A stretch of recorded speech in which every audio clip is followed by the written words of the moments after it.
Good morning, everybody. Hello, thanks for joining me again today. It's been a while since I've had the time to sit down and compile a new video, so this one is basically a quick update for the goings-on between late October and mid-November. I decided that I would remove all the vegetables from bay 1 and 5 and leave them over winter, except for bay 1, which I'll put some more potatoes in.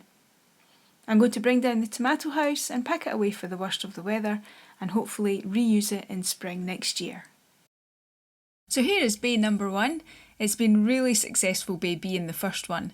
Especially as the manure and compost were settling in, it still managed to produce a fabulous crop of beetroot, which I could use the leaves as well in salads, and a good amount of carrots, and of course chives, which are still growing away just now. So I'm going to completely clear everything out of the bay.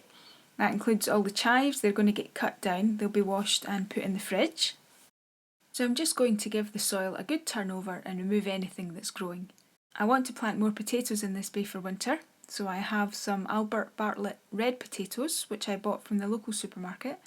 We hadn't the chance to eat them all and they turned a bit soft, so I wrapped them in newspaper and put them in a box in a dark cupboard, and they started sprouting really well. So I've chopped them in half and I will plant sprout side up.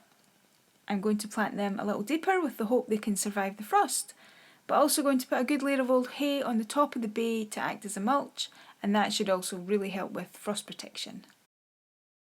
So up next is bay number 5, where we've got parsnip and carrots. So I'm just going to get stuck in and get them all dug up and see what we have. Big or small, it really doesn't matter. It was a bit of an experiment with this bay as I didn't thin out any of the seeds. I really did want to see what would happen. So with no real surprises, everything was small. However, there was a good quantity. Don't forget that this is a small space. It's approximately 1 square metre, and I'd already been taking out the odd carrot for the horses. I am surprised at how much is actually there. So will I thin them out next year? Yes, I will.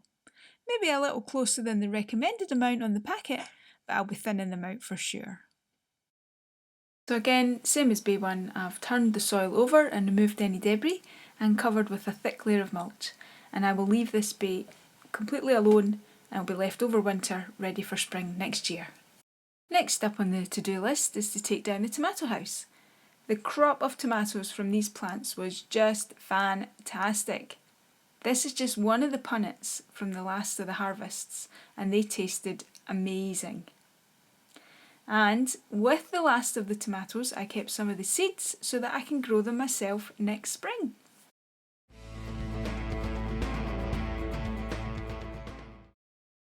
My original plan was to freeze everything, chop and freeze everything, but I've decided to make a delicious carrot and parsnip soup. I'll be doing another video on how to make this soup as well, that'll be coming soon.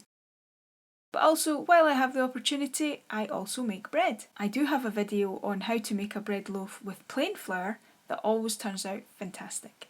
There'll be a link in the description and at the end of the video to look at that. Oh, Echo, would you like some carrot tops? Yum yum.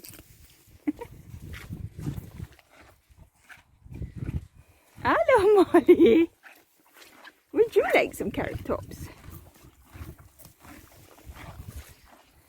Thanks for watching. Please click that subscribe button and I'll see you soon. Bye!